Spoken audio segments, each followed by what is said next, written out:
Hello everyone, it's Jay again. I wanted to come on here and make another video just to see if I could share some information that might be useful to other people in their journey somehow. So I just wanted to come on and share a couple resources that I found that really helped me, that really helped the people around me when I'm just, when we go over things and we talk about stuff. So just wanted to start, I guess I'll do a quick preview. I'd like to talk about the first thing is going to be chakras, and not all of them. It seems like a lot of people have, know what chakras are and how kind of solidifying your power centers in each one help you move on to the next one. And it sounds like some people haven't done the foundational work that they might have needed to help them kind of fulfill everything that they want to the maximum potential. And I've learned that it's the lower two or three chakras that usually end up needing a little work in most of us. And I'll read some things from a website that kind of work on that. And then also I'd like to go into a little bit about sleeping and meditation and how, because one of the chakras after this deals with meditation. And I kind of want to share my opinion and my thoughts on why meditation works the way it does. So yeah, I guess I was going to start off by talking about the the chakras and one of the websites I found that has been very essential. If you can get it translated to, a lot of browsers nowadays have no problem translating, but it's a Netherlands site, awakening-worldwide.nl, as in Nancy Lawrence. That NL, so I don't know what to say. But there's so much information on this site by a woman named Mercy and her group of like a Starseed collective that's doing all this work. So it's almost like been, a Starseed memory complex that's kind of feeding this website all this really, really good information. And just all of it, when I've looked into like where my Starseed originates, being Arcturian, it just like rang like a bell 100%. That's me. I read it and like they couldn't have explained it better. And even knowing that where my starseed comes from and where like my soul originates gives you so much understanding about yourself on why you are the way you are and kind of your little quirks that you might not even like about yourself. Just the explanations of where you come from give you so much like understanding so you can apply it to your daily life and modify it or change it if you feel you have things you want to adjust in it. So I'll start with her website, and it's one of the things they have on there is really nice. It's 7 Sacred Souls Tasks, and I found this the other day, and it's really, really good, I believe, just because it's simple, it's quick, it's things you can remember for your daily life to make things just easier and more understandable so we can grow from all our experiences that shape our reality. Is it going to be positive or negative? So I'll start off with the first sacred soul task is the first chakra task, she calls it. Keep yourself safe. If you are out of balance in this soul task, you may find yourself putting the needs of others before your own, to the detriment of yourself. You can always allow situations or relationships in your life that hurt you. You can rationalize that you deserve the pain. You can turn against yourself. You can speak harshly to yourself. You can even hate yourself. Some people hate their inner child or hate their younger self. That was me talking about their side. So to improve your health in this chakra, make a commitment to observe the ways in which you devalue yourself and allow others to devalue you. The truth is that no one is more important than you, and you are not more important than anyone else. Your needs are just as important as everyone else's. Stay mindful every day, and such deep purification takes time. So stick with it until you feel more stabilized. And that's what they have written down for the first chakra. And I mean, it really rings true to how we treat ourselves. Some of us are really hard on ourselves. I knew I was very hard on myself while I was doing tasks. Putting this floor in you see behind you was one of the biggest learning points for me on this task. When I was doing a task and if I wasn't perfectly happy with everything the way it turns out and it wasn't perfect, I was hard on myself and it was miserable and I wasn't enjoying myself, and I kept beating myself up in the evening about how I could have done something better. Which translates, I didn't realize it, but that means other people around me, my family members, my coworkers, my wife, everyone thinks I'm going to, just assumed that I'm going to be that hard on them as well. So, I mean, yes, there's an internal way to look about it to fix you, but it's also other people's perceptions of how hard you are on yourself. They're going to think you're going to be that critical of them. And that's not always really healthy, because some of us, we say bad things about ourselves. And it's like, if we had a friend that said that about us, they're not even a friend. They're being mean to us. They're talking about us badly. It's like, so for us to do it to ourselves, it's like we're being a bad friend to ourselves. So I totally understand this first chakra, and it's a tough one to improve on, but it starts the foundational work to go, on to the next ones. And speaking of that, we'll go to the next one. The second chakra task: connect with others. Very essential in my life right now, because I don't have a great social group. I've always been kind of doubting myself, or I'm not sure. I'm still in between, doubting myself enough, feeling I have worth and value, which is one of the reasons I'm making these videos, is to convince myself and tell myself that yes, I do have value as a person. I can help people. We all can help people, even if for the longest time we think we can't and we're just some silly person running around. So, connect with others. We can't make healthy connections with others if we believe that everyone is better and smarter, or that they matter more than we do. Do you see how the health of each chakra must be solid before we fully control the next? It's in parentheses there. If you are out of balance in this soul task, you may find it feels difficult to make and keep friends. Connection can feel difficult for you. To improve your health in this chakra, start with a commitment to daily self-examination and research. Observe your own behavior and feelings around others. Take small steps towards interacting with people. Set goals to participate in groups. And remember, your dedication is all you need. If you are committed, the healing will come. Mercy's words are beautiful. They're so simple. I love this website, awakeningsworldwide.nl. It's hopefully it translates for people, because there's so much on this site and it's just lovely. Personally, myself, I've had a hard time keeping friends because I always question my worth, like I'm wasting people's time.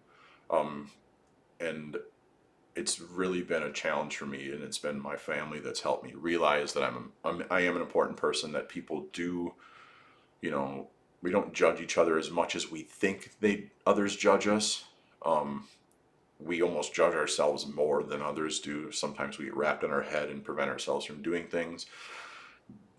That could be just me, but where I won't do things if I think I'm going to be a bother to someone, or if I'm going to inconvenience them. But lo and behold, I found out it's not true. They're really open to, you interacting with them or wanting to do something with people or whatever, and it's just all in my head, which I'm finding out. And I'm trying to get out of my own way, which helps a lot. So hopefully that resonates with anyone and gives them, a little more faith in themselves to branch out, and like it says, little steps, set small goals to participate, reaching out, communicating with people. I've done that recently, and it feels really good. I joined the Stargate community, and it's just such a positive group of supportive individuals that, are willing to talk about anything, and support each other too. I mean, it's just so full of love and joy. It's amazing. So we'll go to the third one, and that's where we'll stop today, on the third chakra, because it's the solar plexus. The first one, what they call, is the root that we worked on, the foundation. The second was the sacral, and this one is the solar plexus chakra, which is close to your heart, but that's the next one beyond this video. That's, a lot of people seems to develop a little bit more than the lower three, it sounds like. So, the third chakra's task, setting boundaries. Symptoms of ill health in the third chakra appear as the tendency to be too nice and to let people walk all over you, or to be the big cheese, believing that you are entitled to more than your fair share. We need to learn healthy boundaries. If you are out of balance in this chakra, you may find it difficult to say no. You can mourn other people's pain a lot. You may worry about how someone will feel if you set boundaries. Or you may feel an impulse to run all over people to meet your needs. To improve your health in this chakra, you must first commit to observing your patterns and discovering the reasons for them. Then make a solid commitment to set boundaries. Learn to say yes and no at the right moments, both to others and yourself. I'm going to repeat that last one because that rang true for the people close to me. Make a solid commitment to set boundaries. Learn to say yes and no at the right moments, both to others and yourself. I'm going to finish this and then I'd like to elaborate a little bit. You have to learn to say no to toxic people, places, and situations, and say yes to beautiful, honest, kind people. The third chakra soul task balances the ego. So many of us are hard on ourselves for so many reasons, and all we want to do is make other people happy, to where we overextend ourselves to the point where we are almost worthless. We almost cause more damage overextended because we don't set up these boundaries. And it lets other people know that we're stretched thin, like we care about them, but not enough to give them our full time and attention. And when we do that to ourselves too, it's so unaware to us that we degrade slowly over time, and we might not realize that all of a sudden we turn into this busy, distracted half of a person when we're just trying to be present with people to give them, our full attention, to make them feel loved and worthy of our attention. So when we're on our devices, or when we're, it's like we didn't say no to ourselves, that little urge to look at our device when we're with someone talking, and it just, all that work of that relationship can go backwards 10 steps because they realize that your little things you're distracted with are more important than listening to them, because at that point, at any given point, someone could be really divulging all their faith into you to help them, and if we get distracted, we could almost do more damage. Almost like very similar, not somewhat unrelated, but in Dolores Cannon's books, it's the common phrase that just kept popping up, and there's so many of them, but it is, knowledge can be turned to poison. Knowledge can be poison without understanding. So I mean, if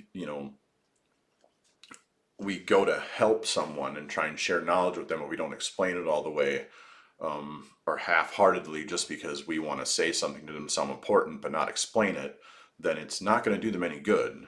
So we really need to listen, focus on them, what they're talking about, and then we can, give them the knowledge that helps them individually. So it's not really even about, so if we're not paying attention and setting boundaries, we could be not doing the simple things like listening or just being present in a conversation, to where we could, just get what we want done in the conversation, and then the other person feels kind of left out or longing for more connection that we tried to initiate, but we got distracted because we don't know our boundaries yet. The other thing I wanted to bring up, other than the chakras, because I just wanted to stop at the three, because I know I could go on about that. The other thing I wanted to bring up in this video was how, because it's brought up in the fourth, and it's in the fourth and the fifth, they're about meditation. A lot of people talk about meditation as we should do it, we need to do it. It helps us, but there's a science behind why it works, and there's a reason why it works, and there's a process that happens when we go to sleep that meditation seems to kind of mimic. And so much stuff happens in our sleep when we're asleep as we're changing through our brain waves, that we don't realize what's happening when we go to bed. We just go to bed and we wake up. Sometimes we have dreams, sometimes we have fantasies, sometimes we have nightmares, and most people just write it off like hoo-ha, like, oh, that was fun, or that was exhausting, or that was annoying, or I hated that, I was back at school. It's like, but dreams are so much more than that. They are really our soul work that we do at night during when the moon's out. And we are given lessons throughout the day, throughout our lives, and then each night, subconsciously, we kind of recap and do some spiritual work to hopefully learn from the day. And it's kind of translated sometimes into our dreams, so we can, find out what we have learned, something we need to accept, something we can improve on.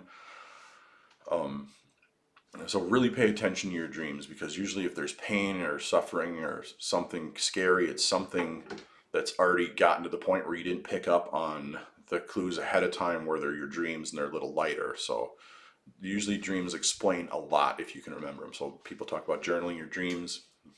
It's very helpful, because even days later, you can go, oh, that's what that meant. I was supposed to realize that I'm, all alone out here on this boat. I shouldn't be alone. That's why I was screaming for help for hours when I tipped over or something. And I guess there's brainwave states as we slowly fall asleep. Gamma, beta, alpha, delta, theta. And there's ways to trick your brain into going into these different brain waves, because they kind of happen automatically as we fall asleep.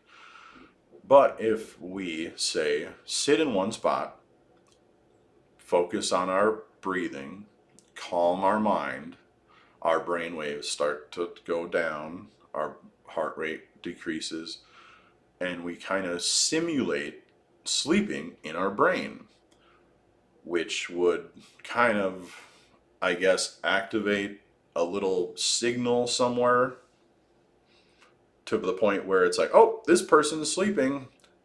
Higher self says, I'm going to go down into the body and start doing soul work.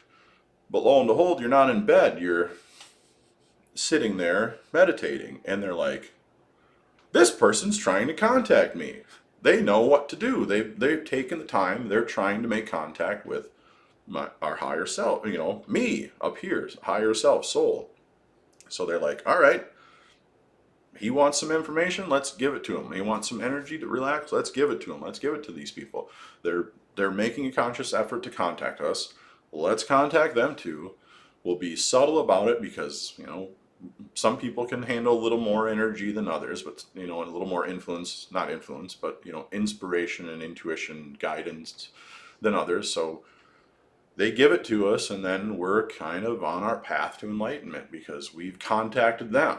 We've said, hey, we're not trying to trick you, but we're not sleeping. We're reaching out to you. We could use some guidance here. And I think it is amazing how it works. I mean, the chemical releases in your brain, the serotonin, they're all for purposes for sleeping. The pain releaser, the one that makes you tired, the one that goes about and tells what to store where and whatnot.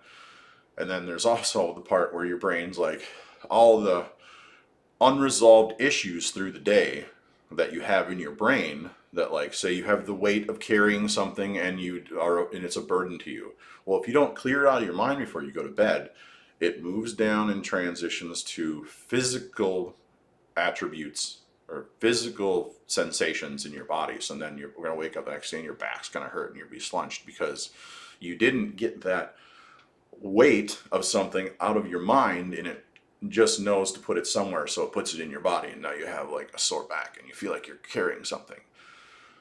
So it's really important to for people to meditate or just be mindful of things before they go to bed. And last night I was talking to my wife about how there's these things called psychic attacks or nightmares. I mean, we're not supposed to have any protections, because that just prolongs learning and prolongs our the lessons we're supposed to learn. But I was talking about how when people would pray at the side of their beds each night, if they had strong desire and positive intent, they were more than likely putting up a good positive shield for themselves to have a good healthy night's sleep without any negative interference. But if you're praying and you're focusing on the negative and the things that you should avoid, then I bet it could possibly draw in those negative energies if you're not mindful, positive intent and whatnot. And because we know our thinking and our minds can really create things in some of these lower brainwave states. And like if we're going to sleep and we're distraught, we can conjure demons and devils and hells and all that other negative oriented stuff that we would see. But we just we can consciously be aware, stay positive, not put up protection, so to say, but just kind of focus more on the pluses and the positives and the love and the good parts and the gratitude and the successes, because then it's going to align us with kind of in that. So it's not going to be, even singing a song will sometimes just keep the negative at bay, because there's so much joy and love when you're singing and happy and whatnot. So that's yeah, I'm not sure how to end most of these, but I just wanted to say thank you again. My name is Jay, and thank you very much if you've been watching or following any of this. I'm trying to see if I can reach out and seem relatable to people, so they might have someone else similar, or some similar feelings on if they're questioning themselves, or if they're, see, I'm not perfect when I do this, but I, realize that putting out my humanity, my hopefully humbleness, and just my sincerity, that I really want to just spread some positive thinking so others can have a better quality of life. And it starts from interactions with people, I believe, and how we look at ourselves and how we see our reality. It's like, because if we're always constantly thinking things are bad, then always things are always going to be bad. But if we acknowledge that they're just challenges we've signed up for, like in school, like a test or any kind of lesson, that when we're done with the lesson, we're smarter, we're stronger, we know more, it all gives us kind of more tools as we go forward. So when it comes time to the finals, that big time where we all have to kind of perform at our best, we'll be able to do it on top, and we'll be confident in ourselves when we get there. So thanks for watching. I hope everyone has a blessed day. And if I could share as much love and light as I could with anyone through the screen, I would. So I'd just like to let you all know that no matter what, I will love and forgive all of you. We are non-judgment. All the cells in my body are non-judgment. The ones in my heart, my eyes, my gray beard. We don't judge anyone, and we just let you all know that we love you, because we love ourselves, and we want to live our beautiful lives to the fullest. So take care of each other, and I'll see you next time.